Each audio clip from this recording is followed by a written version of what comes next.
자, 우리 금요일 함께 해주실 패널들 소개를 하겠습니다. 이종훈 정치평론가 나오셨습니다. 반갑습니다. 네, 안녕하세요. 자, 김수민 정치평론가입니다. 네, 반갑습니다. 송영훈 전 국민의힘 대변인입니다. 네, 안녕하세요. 하헌기 전 더불어민주당 상근 부대변인입니다. 네, 안녕하세요. 자, 네 분 반갑습니다. 뭐 크리스마스 잘 보내셨죠? 아, 그럼요. 자, 더불어민주당 김병기 원내대표와 전직 보좌진 사이의 폭로전이 이제 점입 가경입니다. 점입 가경. 김 원내대표는 해당 보좌진이 공익 제보자 행세를 한다며 관계를 끊게 된 배경이 된 이 텔레그램 대화방을 공개하며 직접 맞대응을 하고 있습니다. 자, 12월 4일 계엄 다음 날 6명의 보좌 직원이 만든 여의도 맛돌이라는 비밀 대화방을 알게 됐고 2월 9일 6명에게 직권 면직을 통보했다. 그들은 가식적인 겉웃음 뒤에서 내란을 희화하고 여성 구의원을 도찰해 성희롱하고 차마 입에 담기 어려운 말로 저와 가족을 난도질하고 있었다고 했습니다. 내용을 캡처해 올리기도 했습니다. 이에 전직 보좌진 측은 김 원내대표가 당사자 동의 없이 몰래 취득한 대화방 자료를 공개했다. 통신비밀보호법 위반 등으로 고소했다고 밝혔고요. 추가 폭로도 계속 이어지고 있습니다. 이번에는 김 원내대표 가족이 지역구에 있는 보라매 공원에서 부인과 장남이 진료 특혜 의전을 받은 정황이 있다는 겁니다. 자, 김 원내대표는 사실이 아니다. 예약 부탁이 특혜 의전 지시로 둔갑했다라고 또 설명합니다. 진실 공방이 이제 진흙탕 싸움 양상으로 번지고 있고 이제 형사법적인 그런 다툼으로까지 가고 있습니다. 자, 이거 어떻게 보고 계십니까, 평론가님? 글쎄요, 전 김병기 원내대표가 공개한 거 보고 깜짝 놀랐습니다. 사실은 제가 보기엔 이건 뭐 거의 자해성 공개가 아닌가 이런 생각을 좀 하게 되고요. 그 얼마나 그 부하 직원들을 믿지 못했으면 그 메시지까지 다 그렇게 감찰을 했으며 또 그 메시지 내용을 보게 되면 얼마나 김병기 전 원내대표가 그 아랫사람들을 막대했으면 그 아랫사람들이 똘똘 뭉쳐가지고 그렇게 뭐 흔히 이야기하는 자기 영감님에 대해서 그렇게 부정적인 그런 글들을 올렸으며 이건 결국은 자기 못났다는 걸 그냥 그 만천하에 드러난 격이 돼버린 셈이다 저는. 그래서 일단 법적으로 논란이 되고 있는 부분도 있지만 이걸 안 하시는 편이 훨씬 더 낫지 않았을까. 오히려 이 긁어부스럼이 좀 되지 않았나 이렇게 생각합니다. 네. 자, 제가 아까 읽어드린 내용 중에 2월 9일 날 6명에게 직권 면직을 통보했다고 했는데 2월이 아니고 12월입니다. 12월 9일. 자, 김순 평론가 이거 어디로 가는 겁니까? 도대체 이 사건. 일단 김병기 원내대표가 폭로를 한 내용은 보좌관들이 얼마나 나쁜 사람들이었나라는 이런 내용으로 폭로를 한 셈이거든요.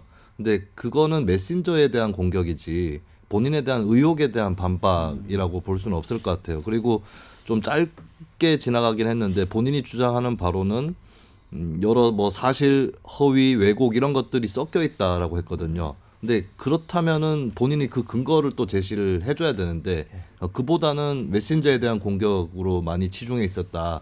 이 점에서 만약에 그 보좌관들이 정말로 소위 얘기해서 나쁜 사람들이라고 할지라도 그렇다고 해서 그 사람들이 주장한 것이 다 거짓이 되지는 않거든요. 이 부분에 대해서 김병기 원내대표가 답을 해야 되는데 현재까지는 거기에 대한 구체적인 답은 없는 것이고 그리고 일부 해명 예를 들면은 숙박권 사용에 있어서 그 제주도의 로얄 스위트 룸 가격이 그렇게 비싸지 않다라고 하면서 한 30만 원 정도라고 얘기를 했거든요. 근데 이게 홈페이지에 가서 확인만 해봐도 그 2배 이상의 가격이다라고 하는 점 이런 것들을 다 확인할 수가 있습니다. 그런 의미에서 김병기 원내대표가 본인에 대한 의혹에 대해서 좀 구체적으로 제대로 반박을 한 것이 현재로서는 없다. 이 점에서는 김 원내대표가 현재까지는 더 부담을 지고 있다고 볼 수 있고 그리고 나아가서는 그러면 보좌관들 채팅 내용은 어떻게 확보했느냐 이 부분도 이제 해당 보좌관 쪽에서 뭐 그 배우자 김병기 의원 배우자가 대화방 계정을 도용했다라는 주장을 또 하고 나섰거든요. 그러니까 비밀번호를 그럼 알아냈다는 거예요?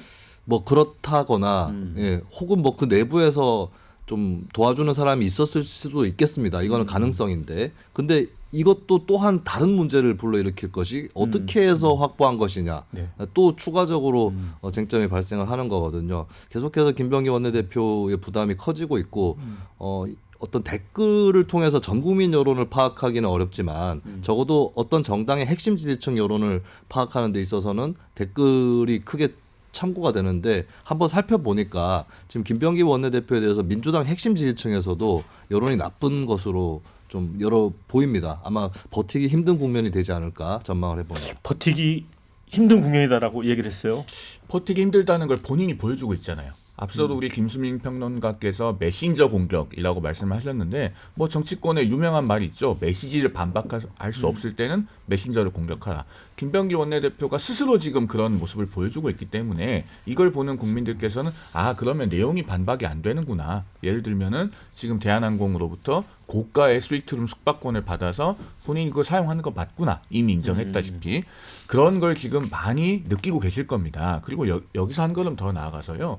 엊그제 대법원에서 판결이 하나 나왔잖아요. 네. 은수미 성남시장에 대한 그 손해배상 판결. 네. 그러니까 은수미 전 성남시장이 성남시장 재직하고 있을 때 뇌물 받은 혐의로 징역 2년 확정됐다가 최근에 사면이 됐죠. 근데 그걸 공익 제보했던 그 당시 성남시 비서관에 대한 일종의 보복 행위가 있었습니다. 명예훼손을 하고 인격권 침해를 하고 이러는 것이 있어서 그 공익 신고자가 은수미 성남시장과 성남시를 상대로 손해배상 청구를 해서 5천만 원 배상하는 판결이 엊그제 대법원에서 확정이 됐어요. 결국 그 판결의 함의는 공익신고자에게 말과 행동으로 보복하지 말라는 겁니다. 그 당시 은수미 시장이 이끄는 성남시에서도 각종의 보복 행위가 있었거든요. 예를 들면은 그 공익신고를 한 비서관의 경력에서 대외 협력 업무를 빼버리고 그 경력증명서를 발급한다든가, 또 이 사람이 재직 중에 무슨 민원인에게 욕설과 폭언을 했다 이런 내용을 기자들한테 흘린다든가. 그래서 보도가 됐었어요. 그런 것들을 하지 말라는 게 지금 대법원 판결입니다. 그런데 민주당 김병기 원내대표는 그런 걸 아랑곳하지 않고 공익신고자의 성격이 있는 본인의 전직 보좌진들에게 이렇게 보복행위를 하고 있는 것에 다름 아니지 않겠습니까? 이런 거는요, 잘못하면 법적인 책임이 크게 발생합니다. 해서는 안 되는 겁니다. 김병기 원내대표가 보복을 하고 있다라고 말씀을 하시는데 어떻게 봐요? 그게 맞는 얘기예요? 뭐 반박하기 어렵네요, 사실. 그 김수민 평론가님 의견은 거의 대부분 동의하는데, 그 김병기 원내대표가 폭로라고 할까요? 대응하는 과정에서 보여준 그 일부 그 전 보좌진들의 업무 대화방에 있는 내용들이 그 김병기 원내대표가 받고 있는 의혹에 대해 사실이 아닌 것으로 마타도를 하고 있다는 증거가 되지 못합니다. 그러니까 뭐 어떤 평소에 자기들끼리 나눴던 대화의 표현상의 문제를 두고 아까 메신저 공격이라고 두 분께서 말씀을 하셨는데 맞고요. 메신저 공격이고 본인이 받고 있는 의혹에 대한 어떤 해명이나 이런 것들은 잘 안 되고 있어서 조금 정돈해서 대응을 하시던가 하는 게 좋아 보입니다. 왜냐면은 송구하다, 성찰하겠다 이런 말들을 하면서 이걸 공개했거든요. 그러면은 그 부분에 대한 메시지나 이런 것들은 다 훼손됩니다. 결국 뭐 보좌진들에 대한 공격이 그냥 방점으로 찍히는 거거든요. 그래서 좀 이게 자꾸 논란을 더 키우는 방식으로 대응하고 계시다는 이제 아쉬움이 남는다 이렇게 말씀드립니다. 네. 자, 저희 방송 보시는 분들이 주신 의견 좀 소개를 해드립니다. 김 대표님, 그렇게 억울하면 수사기관에 수사를 의뢰하십시오. 이런 의견 주셨어요. 자, 보좌진 잘못도 있겠지만 국회의원의 처신을 바로 했어야 되는 거 아닌가? 갑질 대마왕 같다. 이런 의견 주셨어요. 원내대표로서 영이 안 설 것 같다. 그만둬야 되는 거 아닙니까? 이런 의견 주셨습니다. 안 보이는 데선 나라님 욕도 한다는데 보좌관들이 욕할 수도 있는 거 아닙니까? 이런 의견 주셨어요. 야, 그런데 텔레그램 방은 어떻게 공개된 거야? 이런 질문 주셨고요. 어찌 민주당 안에서 원내대표 물러나라고 말하는 사람이 단 한 명도 없노? 이런 의견 주셨습니다. 하은기 부대변인 어떻게 봐요? 원내대표요? 예, 물러나라고 한 사람이 왜 한 명도 없나? 물론 이제 국회의원들이 네. 이제 투표로 선출한 분이긴 하지만 그 아마 지지층 여론이 아까 전에 말씀 잠깐 주셨지만은 별로 좋지 않거든요. 그래서 좀 지켜보고 있는 상황이라고 저는 생각을 하고 공식적으로 누구 물러나라 마라 하는 게 좀 조심스러울 겁니다. 그래서 뭐 그저께 여당 내에서도 이제 김병기 원내대표에 대한 비판 여론 확산된다 그런 기사들이나 뉴스가 봐서 눌러보니까 제 이름 박혀 있더라고요. 근데 그게 제 입장에서도 좀 불편하거든요. 부담스럽고 사람에 대해서 직접적으로 비판하는 거니까. 그래서 이번 주 지나고 다음 주까지 분위기 좀 봐야 되지 않나 싶습니다. 더 민감한 건 그거 같아요. 이제 김병기 원내대표가 또 쿠팡 관련자들하고 식사도 했는데 쿠팡이 지금 정부가 진상조사를 하고 있는데 정부를 마치 반격하듯이 또 그런 행동을 보여가지고 지금 논란이잖아요. 그러니까 김병기 원내대표는 지금 이래저래 코너에 몰려 있는 상황인데 이 상황에서 대단히 아쉬운 것은 장동혁 국민의힘 대표의 대응입니다. 지금 오늘 오전에 봉사활동 하고 나서 기자들의 질문에 답하는 과정에서 이 김병기 원내대표에 대한 질문을 받았거든요. 예. 그랬는데 그 국회의원과 보좌진 간의 어떤 폭로전이라기보다는 민주당 내부의 권력 다툼이 크게 벌어진 것 같다. 이런 취지로 이야기를 했어요. 그러면은 그 말은 사실상 김병기 원내대표의 메신저 공격에 편승하는 겁니다. 그래요? 왜냐하면 보좌진들의 폭로에 당내 역학구도로 인한 정치적 의도가 있다는 의미가 되는 거잖아요. 그러니까 이런 발언은 전형적인 여의도 정치식 화법이에요. 국민을 보고 정치를 해야 되고 약자의 편을 들어야 되는 것이 지금 제1야당 대표의 사명입니다. 아니 장동혁 대표가 김병기 원내대표의 손을 잡아준 겁니까? 그렇게 보세요? 아니, 장동혁 대표의 그런 그 맥락 없는 그 발언은 그동안 우리가 많이 경험했잖아요. 그러니까 뭐 이분이 뭐 정치 뭐 경력이 그렇게 많지 않아서 뭐 그런 거 아닌가 싶긴 한데 뭐 뜬금없이 뭐 우리가 황교안이다 뭐 이런 식의 발언 뭐 그거하고 거의 비슷한 맥락이 아니었나 이렇게 생각합니다. 그러니까 여의도 문법 이 얘기가 나왔는데 김순 평론가님. 네. 그러니까 너무 이 사건도 국회의원들이 팔이 안으로 굽는다고 그렇게 보는 거 아니에요?